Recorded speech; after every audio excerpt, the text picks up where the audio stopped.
Ukrainian drone strike Moscow blast plant, blackout Crimea as Zelensky, Trump.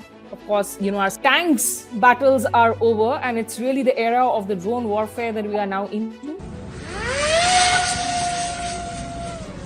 A lesser technologically advanced drone is able to create so much of challenge for the air defense that it has made air defense difficult.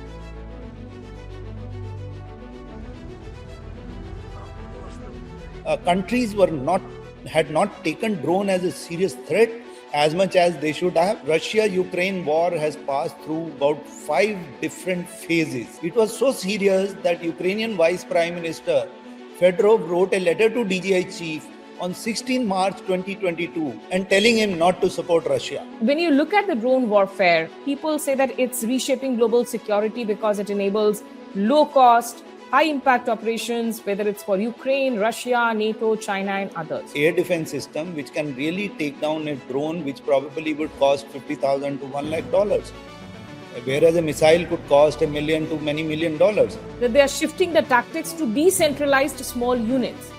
What would that mean, sir? Today, in real time, you are striking a target, and same time your movie or the video is being live transmitted, or the videos are being sent in a matter of minutes or seconds. I think the dynamics of warfare are changing. It is becoming more real time, more transparent. It is not only technology and tactics makes a deadly combination. Hello and a warm welcome to another edition of the Foreign Policy Dialogue, our weekly deep dive conversations on issues of global relevance. This past week, we have spoken to experts who have pointed to the fact that the lines seem to be blurring now between the Russia-Ukraine war and the Iran-US war as well. Of course, that extending all the way from the Persian Gulf to the Caspian Sea. But when you look at these different wars, what strikes out today is really how drones have been changing the very landscape of warfare. During a meeting on the sidelines of the NATO Summit in Turkey recently on 8th of July, President Donald Trump, he asked the Ukrainian President Volodymyr Zelensky if he would consider traveling to Moscow for negotiations. And Zelensky humorously quipped, "It's difficult. There are a lot of Ukrainian drones there. It would be dangerous." Take a look first at this comment. Well, while the exchange is quite hilarious, it also comes amid Ukraine's intensifying long-range drone campaign, which has been targeting the military, energy infrastructure deep inside Russian territory. And what we see from the Russia-Ukraine battlefield all the way to the Iran-Israel-American warfare zone, the question being asked is, are the battles of the tanks really over? Are drones redefining the way wars are being fought? Joining me here in this conversation today is somebody who really has a deep dive understanding of how this entire drone warfare works really. It's Group Captain Dr. Rajiv Kumar Narang, retired Indian Air Force officer. He's a prominent defense analyst. He's a drone technology expert who also currently serves as the senior fellow at the Manohar Parrikar Institute for Defence Studies and Analyses. Thank you so much, Dr. Narang, for joining me here in this conversation. Thank you, Smita, for inviting me for this very important conversation. As I look at some of the key headlines developing today while we are recording this conversation on, of course, 30th of July, this gets played out on Sunday when our viewers get to see it, 2 days later, and rapid developments keep happening on the warfield. Some of the headlines that are there: Ukrainian drone strike Moscow blast plant, blackout Crimea as Zelensky, Trump, of course, are set to meet.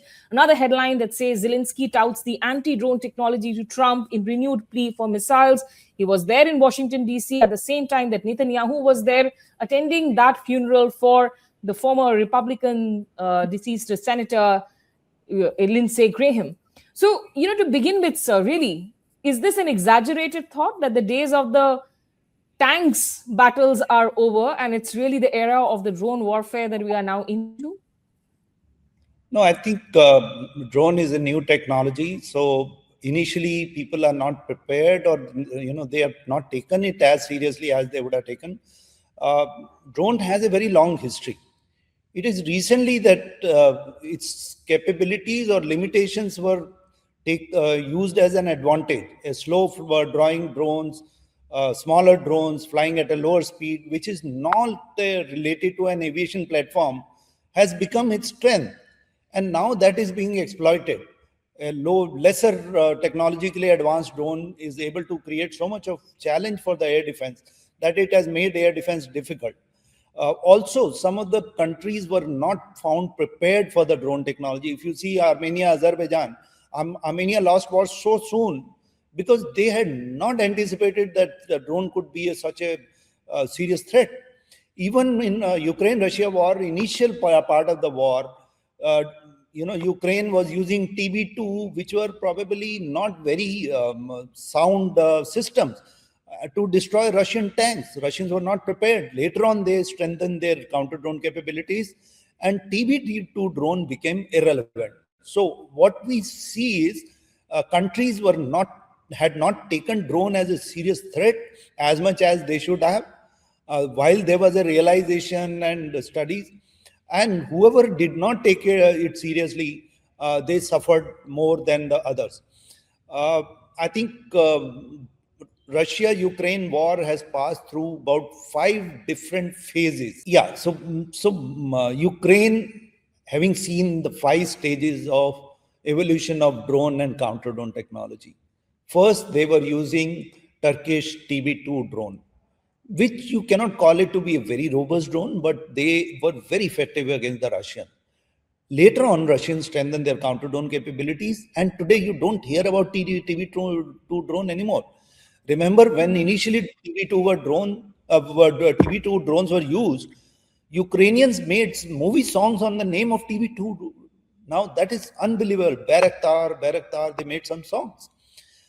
But later on, once they became ineffective, then they started using commercially off-the-shelf drones and their drone components.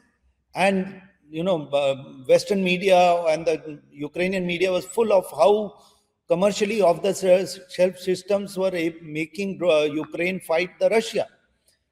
But other side of the story is, very soon the commercially off-the-shelf DJI drone became a cause for killing of a lot of Ukrainian.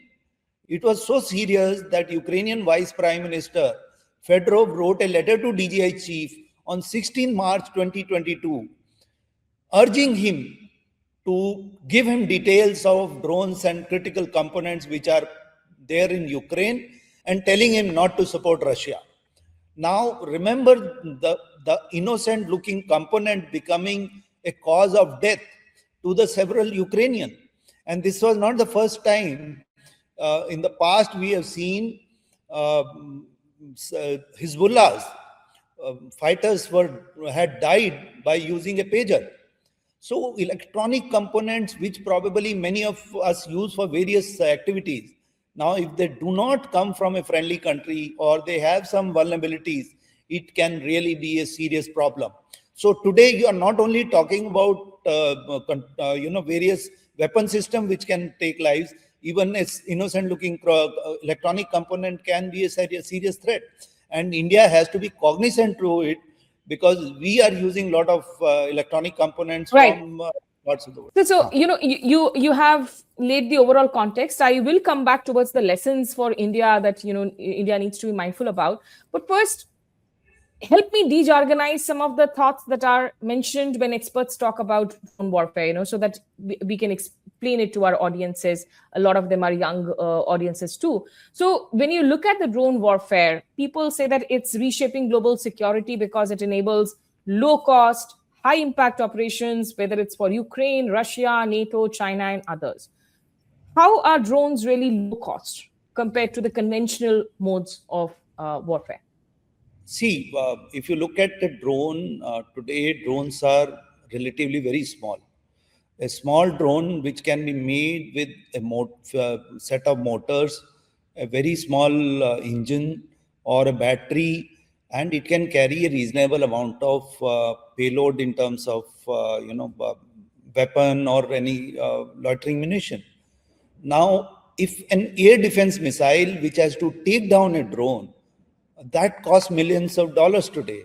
It's a very expensive. It has got sensors, very advanced navigation system, and then they strike the incoming air threat, because they were meant to take down an incoming fighter aircraft.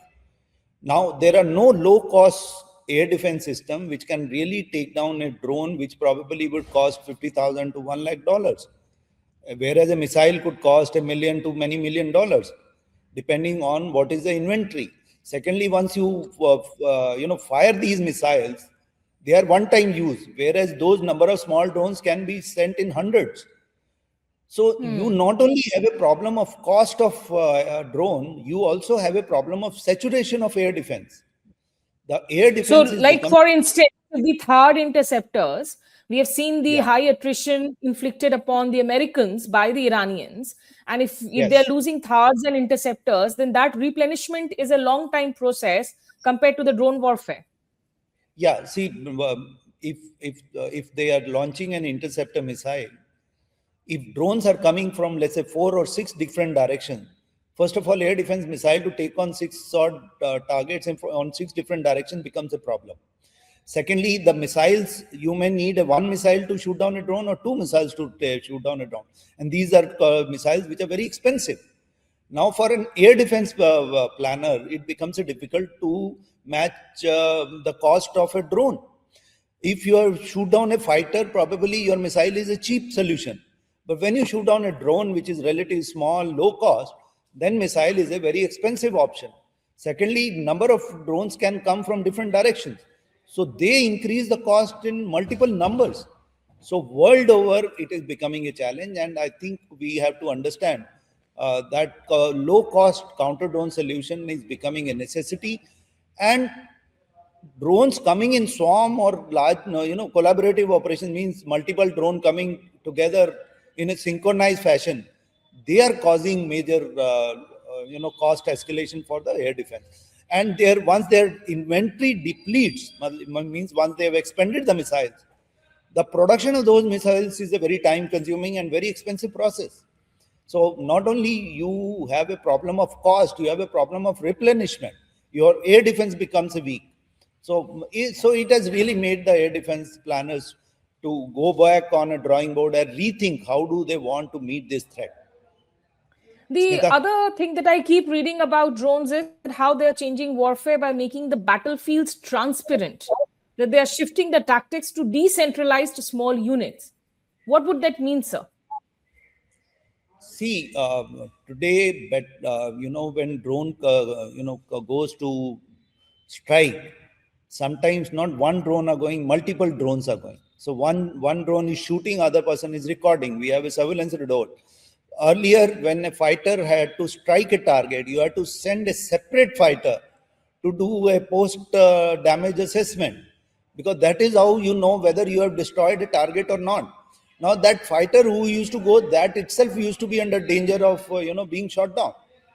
So today, in real time, you are striking a target, and same time your movie or the video is being live transmitted, or the videos are being sent in a matter of minutes or seconds. Now that has made validation of strikes much more simpler and much more in real time. Now that is where the battlefield today, nobody can claim that so and so has not struck, because videos of those are simultaneously given to the world. And today people are using it not only to strike the target, but also to win a psychological edge over the adversaries. And that is what is changing the today's types of warfare we are seeing. Smita? So it's very fascinating. If I'm getting it right, you are saying that basically these drones are providing the real time video feeds and they are integrating directly with your artillery. So the targeting cycles, what could have taken, say, for instance, 30 minutes earlier, are now being reduced to 3 to 5 minutes. So ideally, then that shouldn't also lead to maybe sharper but shorter warfare skill sets, or that is completely different to whether a battlefield is protracted for long. So when US started using Predator drone as a surveillance platform, it used to go over a target, then it used to inform the base to launch a fighter. So between the sensing of the target, and the shooter, by the time it used to come, the target used to move out. Today, the target has no time to get away.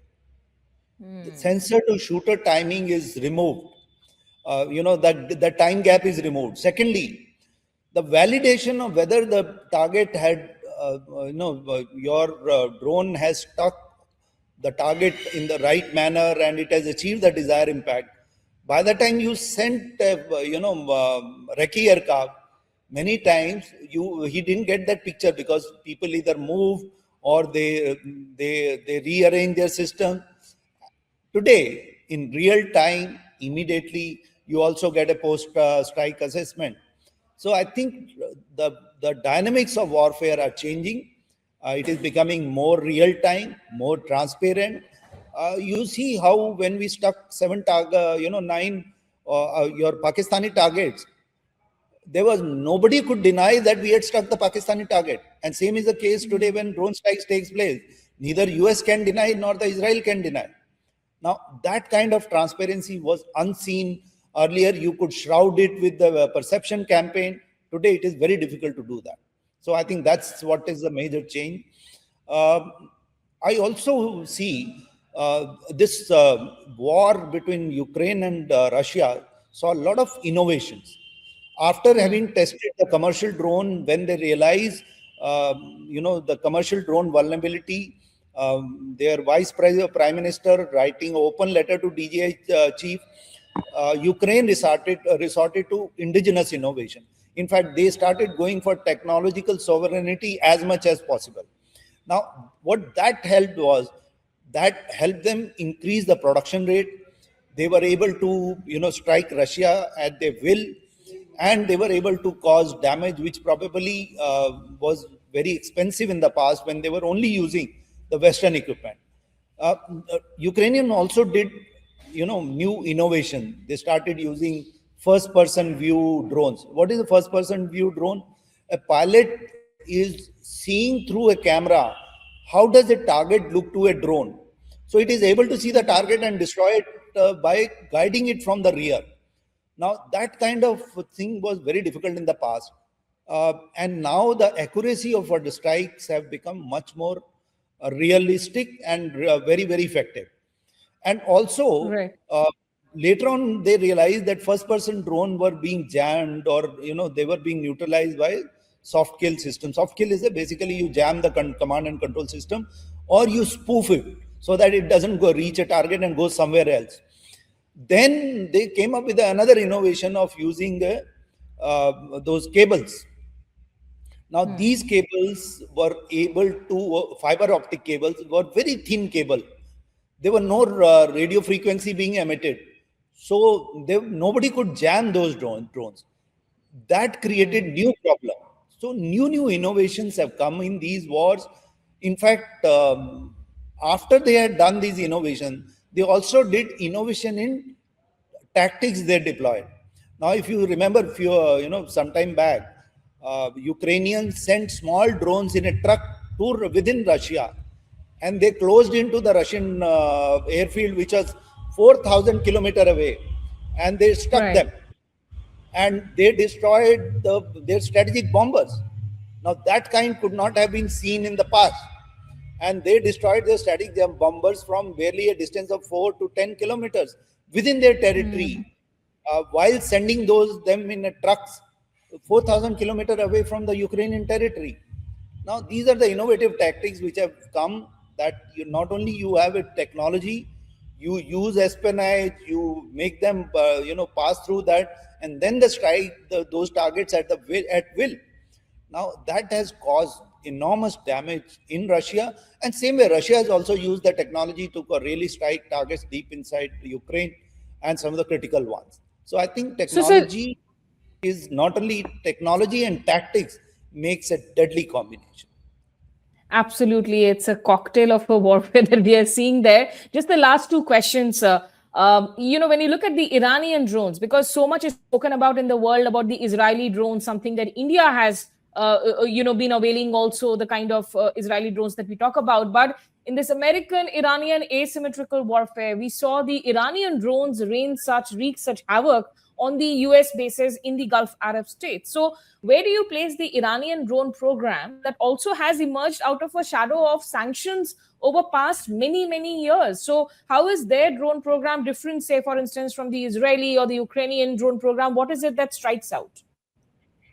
I think Iranian drone program has the best lessons for India. Iran, despite being under sanctions, it did have good relations with China and Russia. If not Russia, China has been doing good work or it has been developing number of drone technologies. But Iran did not go to China for drone technology. In fact, it innovated using its own resources. Now, that is what provided Iran with the capability against as strong adversary as US and Israel together. Now, they couldn't have got a better, adversary than US and Israel. Despite having the world's best power pitted against them, Iran used the technology which its engineers could develop.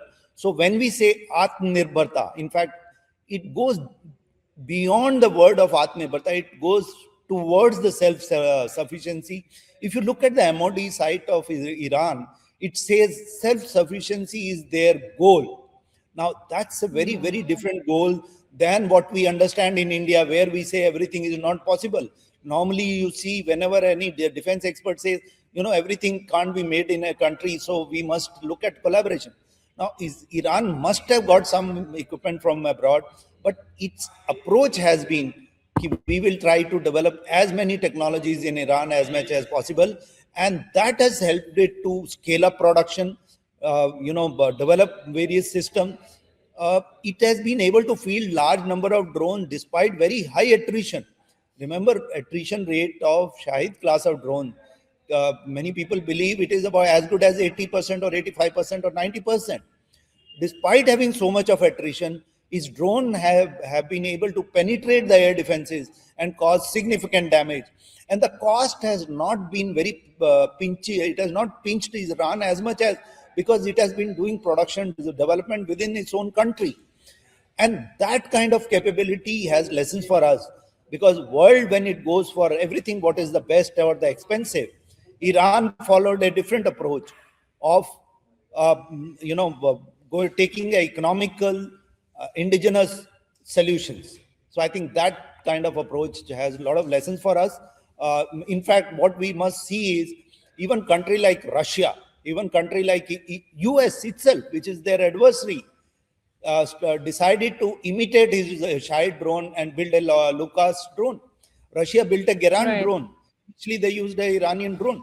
So I think when you go and decide to go for indigenous innovation, you can achieve much more effective outcome, and you can have a survivability when chips are down. So I think every technology need not be best, but your technology should be able to deliver results which are commensurate with your expectations or your operational goals. So if you had to crown the winner of the drone technology tactics today, would you crown Ukraine? Would you crown Israel? Would you crown Iran? Who would you crown it, sir? I think Iran had a greater difficulty than Ukraine. Ukraine had West supporting. Right. Secondly, Ukraine had some sort of innovation culture with the support and background. Iran has not only faced sanctions, now it's been under sanction for a very long time now. And secondly, it was pitted against the world's best world powers, and not one but the two. So I think in drone technology, I will not consider Iran to be a great power, but a very effective power. And Okay. effective power with indigenous capability, effective power with smart tactics. Tactics we also saw from Ukraine. They were very innovative tactics. But I will give the technology side. Iran did use its resources very effectively, and its Atmanirbharta trajectory needs to be studied little more deeply by our experts. Okay, we will leave it there. I think that's a great segue for a conversation that I hope to have with you soon for our Hindi speaking audiences on India's own, in fact, drone development ecosystem. But clearly, gone are the days when we used to talk about the nuclear Armageddon simply, or the tanks rolling down the conventional battlefields. We are now looking at very different technological warfares, and every country needs to be prepared at their own level. Appreciate you joining me here in this conversation, retired Group Captain Rajiv Kumar Narang. Thank you, Smita. And to all those who tuned in, thanks for watching. Do press the bell icon notification for fresh content alert and share the video if you like the content. Thanks for watching. Goodbye and take care.